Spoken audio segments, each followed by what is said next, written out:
Major League Baseball has said, see you later, scouts. You guys take 3 or 4 months off. Don't talk to nobody. Don't look at nothing. Don't watch any video. Don't send any emails. Don't have any communication with any baseball player whatsoever on the entire planet unless you go to the DR or something. Do whatever you want over there. They're trying to protect kids' arms and the youth from throwing their arms out. So by not sending MLB scouts out to certain events during a 3 or 4 month stretch, they believe that kids will go, well, we're not going to go play since there's no scouts there. We're just going to train. That's not correct. And this is the Hold My Ball podcast, and I'm going to tell you why. And I will see you guys in a couple seconds when the intro ends.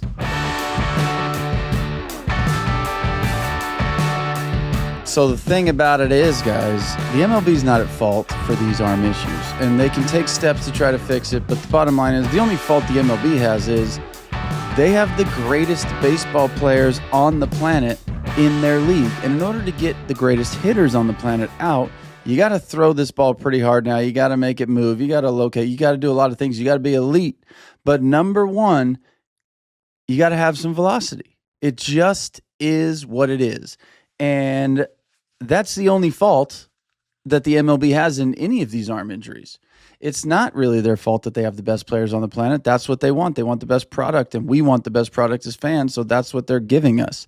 However, kids now know if I got to get recruited, if I want to get signed, if I want to play professional baseball and I'm a pitcher, I got to throw the ball really hard. So they start training to throw the ball hard, and it's the reps, it's the weighted balls, it's the not knowing how to train, it's the zillions of throws that they take over the course of their youth experience in baseball, training for something that you either have it or you don't. And it's like being a fast runner.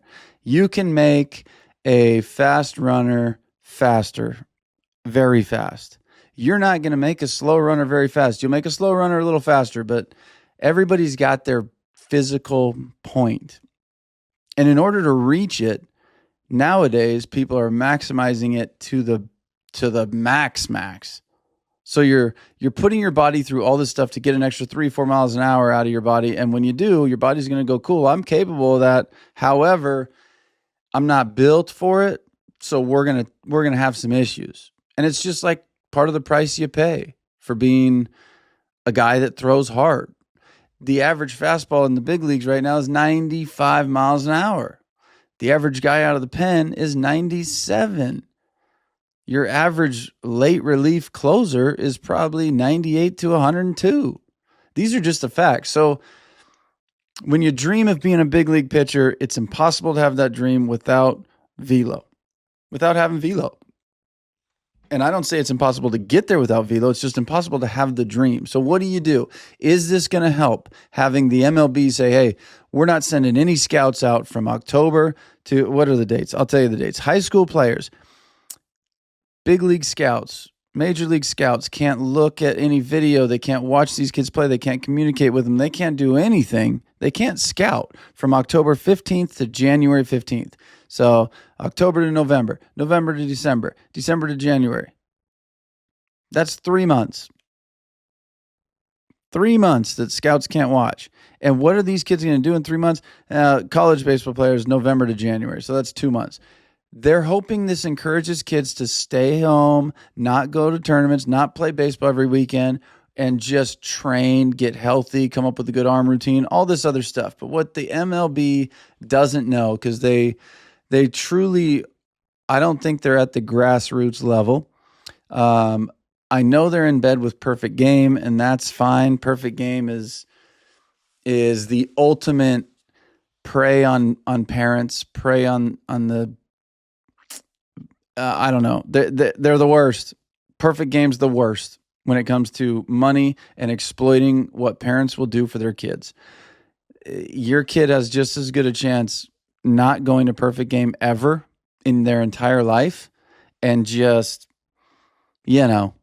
playing the game and getting good and developing and finding the right ways to go. Perfect Game is not it, I promise. And I know every time the draft rolls around, everyone's like, boom, go to the Perfect Game Instagram on draft day. Go to the Perfect Game Instagram on draft day next year and watch how many pictures they post of everybody that got drafted. I promise you the first pick through the 30th pick are going to be sitting there just like this with a perfect game shirt and a perfect game hat on because they go to one event, they take a picture of him, now they have it forever. And when that guy get drafted, they post it and go, look at this guy came through our event. Yeah, sure thing. Perfect game doesn't do shit for you as far as developing you as a baseball player. You just get a little thing now. Here's your list. Here you are. So perfect game's not going to stop. They're going to keep doing what they've always done. Their tournaments are going to keep going. Kids are going to think, now it's going to be backwards. Everybody's resting. I'm going to keep playing. By the time everyone's done resting and training, and I've been playing this whole time, I'm going to have a leg up on everybody. This is going to have the opposite effect of what the MLB thinks it's going to have. The percentage of people in high school getting looked at by professional scouts is next to nothing. It's next to nothing. So this will not stop anybody that is not planning on getting drafted. They're just going to keep playing. They're going to go to podunk tournaments. They're going to play in scrimmages. They're going to play baseball because the youth level now feels like playing baseball in games is better than just getting a good quality practice in. And the reason for that is because there's so many travel ball teams and so many coaches now that truthfully playing the fucking game probably is better than sitting here with half these shitty coaches. You're there with 14 guys on your team at a practice and 2 coaches that are just there to make a couple bucks. You're not getting what you need out of that. And let me tell you something, parents, treat travel baseball like you would treat anything else that you pay for. If you have a leaky faucet and you bring a plumber over to fix it and he's not doing the job and he leaves and he comes back, you go, hey man, I paid you to do this job. Thanks. Can you come back? I'm going to pay you again because you didn't fix it.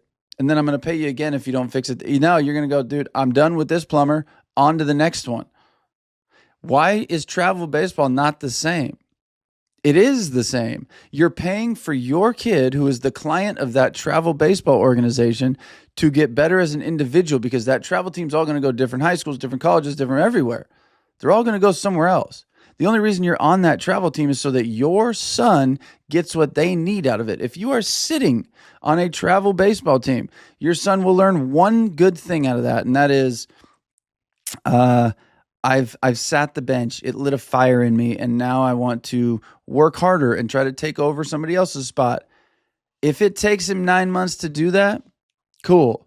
I promise you 9 months of a different team where he enjoys playing the game and he's actually getting reps somewhere because it's a team that's not quite as good as the one he was on, but he's on a team that is playing teams just as good as the one he was on, and they're seeing good pitching, and he's playing shortstop because these guys are putting the ball in play often and they're playing quality teams.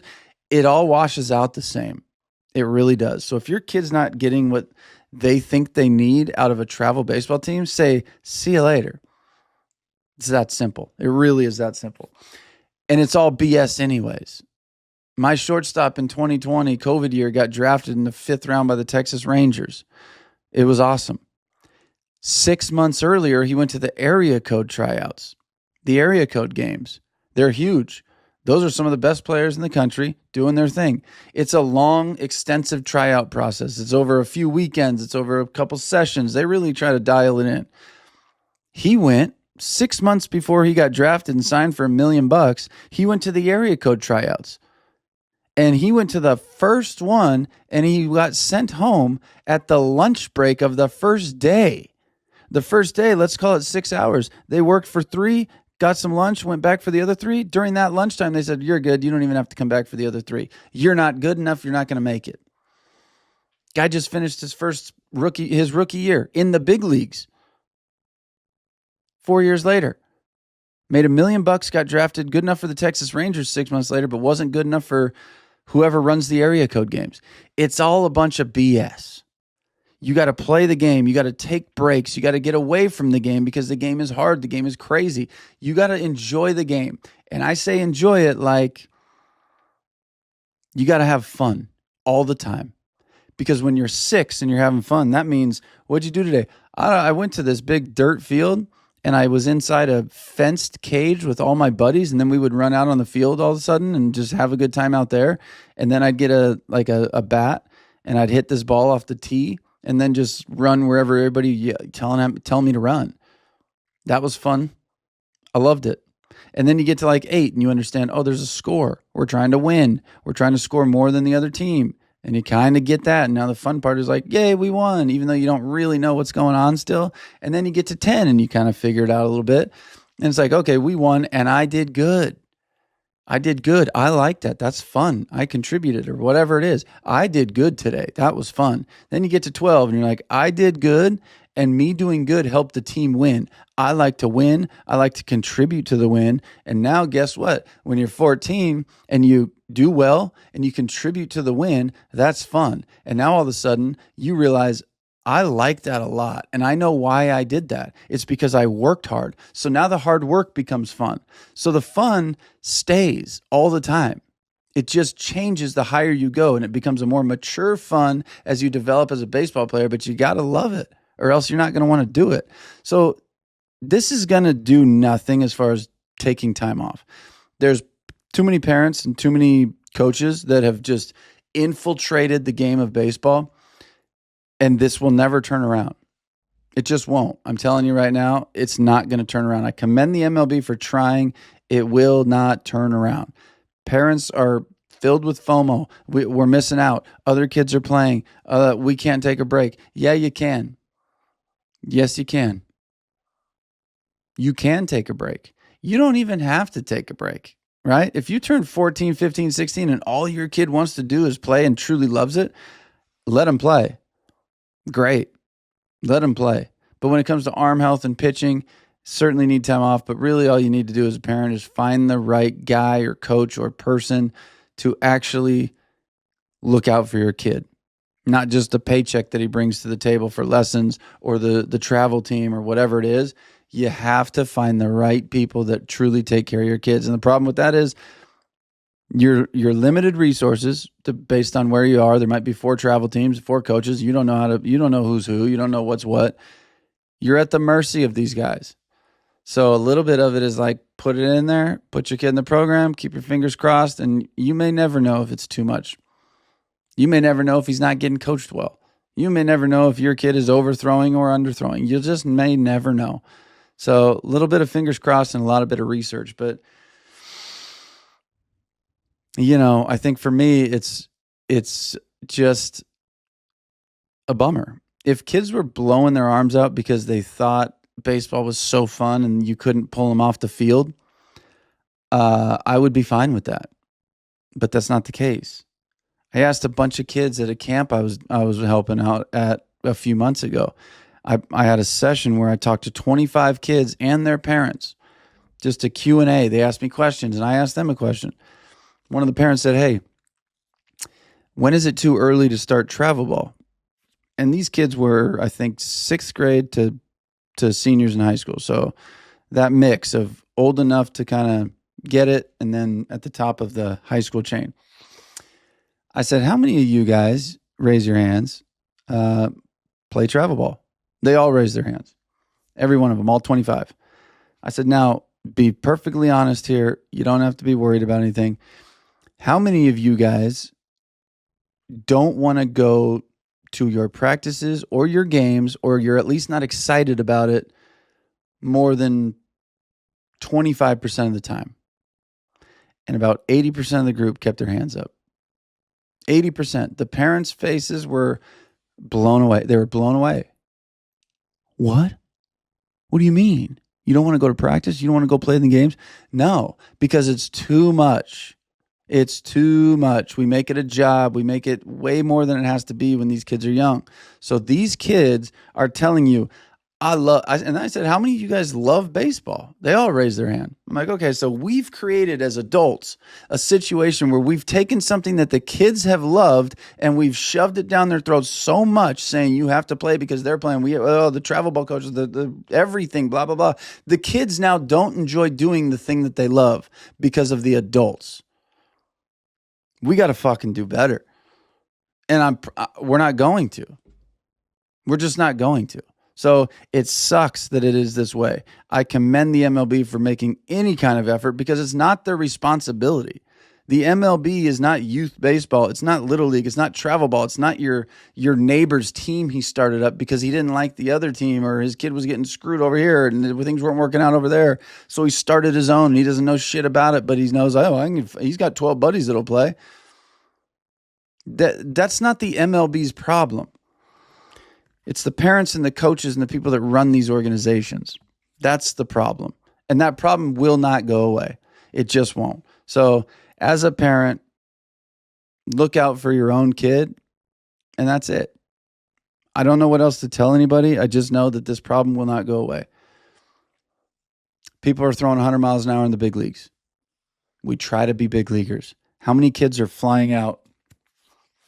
How many kids are flying out with no power, but they're doing this because that's what the big leagues are telling me. Launch angle. They don't even know what launch angle means, but they do know that it means I'm going to do this and try to hit the ball in the air. You know how big leaguers got to where they got? They learned how to hit the shit out of the baseball first. And then they got so good at it that they could actually say, okay, let me try to go a tenth of an inch lower on the baseball when I hit it. So that way I can get some backspin and it's going to fly out of the yard because now I'm hitting ground balls to the best infielders on the planet. And every time I hit one that's anywhere near anybody, it's a fucking automatic out. So putting some backspin on the ball and putting it in a gap or hitting it over the fence is one of my best shots at getting on base. Or if I do hit a ground ball, hopefully it's 115 miles an hour and it gets through the 6-hole or down the line or shoots the 4-hole and the shift is over and they're closer to second base and a double play depth and I can punch one over there. Those guys are on a different level, and I'm all for teaching kids high-level baseball. But they're not professionals.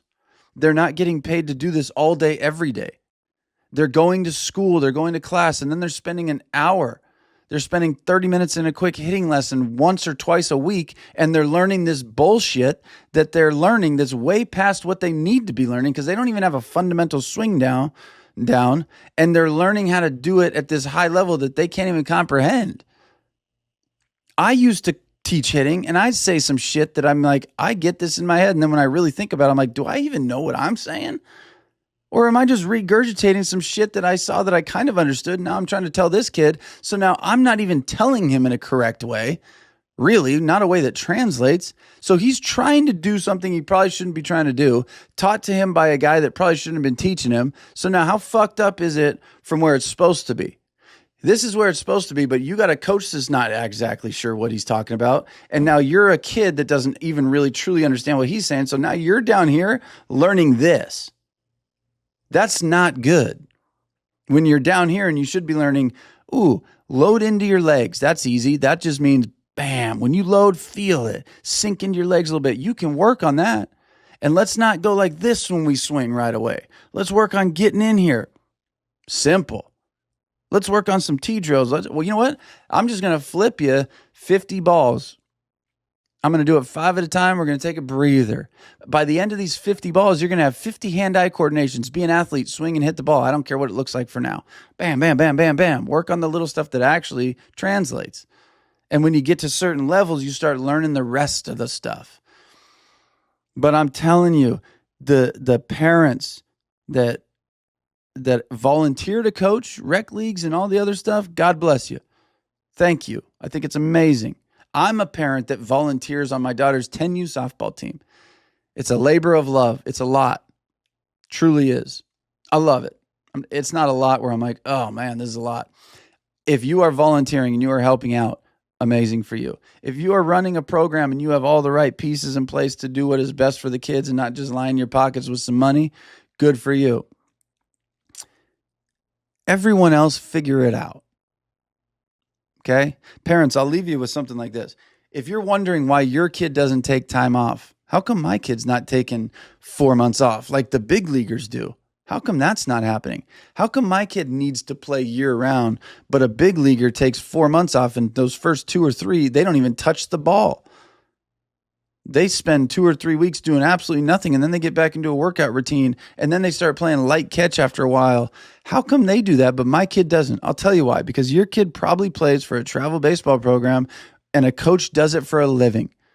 So if you have 100 kids in his program, and those 100 kids pay $200 a month to play for his team, Do you think that guy's going to take 4 months off, maybe 5 months, because it would be good for your kid to go play another sport and do something else? Do you think he's going to take 5 months off and lose $100,000? Hell no. No, he's not. And that's the majority of these guys. The majority of these guys will not trade a paycheck for your son's health. Do not forget that. Keep it in your brain. The majority of them will not. There is a small percentage of out there that will and that do it right. And if you can find those guys, good for you. If you don't find those guys and you find yourself stuck with one of the other assholes, get out of there. Listen to the experts. Listen to the big leaguers that say, take time off, play a different sport, take 3 months off and go play basketball, do other things, become a well-rounded athlete. Listen to those people. Not the guy that doesn't know what the hell he's doing, but he's promising your kid's going to make the high school team on this travel team. I promise. We got Billy over here. Billy's the man. And if we got Billy and he's the best kid in town, this must be the best travel ball team. No. It's just that Billy's dad is the coach, and Billy's buddy, who also has a decent son, is the assistant coach. So these two kids are here, and they're good, and we bring all their friends. Trust me when I tell you, listen to the big leaguers. There's too many resources out there, parents, for you to miss the boat on what's best for your kid. And if your kid is 7, 8, 9, 10, I'll tell you what's best for your kid is you. You are best, and you don't even have to know what the hell you're doing. You don't have to know how to hit a ground ball. You could put him out at short, get a bucket of baseballs and grab him and go, here. You can do that. You don't have to know how to throw perfect BP or give him any hitting advice. You can find a guy that he likes and goes, I enjoy going to one lesson a week with this guy and we break things down and I'm learning how to hit from that guy. You have 5, 6 other days out of the week where you can just learn to sit on a bucket behind a little screen, take the ball and go, whew, and underhand it to him and just let him hit. Give him 30 minutes or however much he wants, 5 minutes, 10 minutes, doesn't matter. Quality over quantity. Trust me on that one. It's better to take 50 quality focus swings than it is to take 150 because the next 58 through 150, your kid's gassed, his body's tired, his swing gets worse because he's tired, but he doesn't feel tired, so he just keeps going, but the mechanics are slacking. Trust me. I got to start, I don't know. I'm going to do a Q&A podcast from parents to me, or maybe a live. I'm going to start doing lives. I don't know. I'm going to start doing something. If you guys have made it this far, I'll probably turn this portion into a reel so you guys can just see it and ask me the questions. I want to answer them. I love answering them. I don't speak on this as like, the social media is always like, oh, well, this must be a guy who got cut from his travel ball team, so he hates travel ball. Oh, this guy sounds like he didn't make it to the big league. So, but listen, I didn't make it to the big leagues. I didn't play at a super high level, but I coached travel baseball for 10 to 15 years. I coached high school baseball for 10 to 15 years. I coached some summer college teams. I've seen every level that your kid is on his way to. So when I speak about travel baseball, I speak as a guy who was in the business and I've seen it. And when I tell you 90% of these fucks are just out here to make their money and they don't give a shit about your kid's health, I'm not telling you out of any bitterness of my own personal life. I'm telling you out of behind the scenes. I've been there, done that, seen it. It's the goddamn truth. So we got to find the right people. Maybe I want to be the right person. Send me the messages. Ask me the questions. Ask me for guidance. I will tell you. I appreciate you guys for listening. Obviously, this fires me up. This topic fires me up no matter how many times I talk about it. No matter how many. It's a passion of mine. I want to see what's done right by kids. That's all there is to it. So thanks for listening. This is the Hold My Ball podcast. I will catch you guys on the next episode.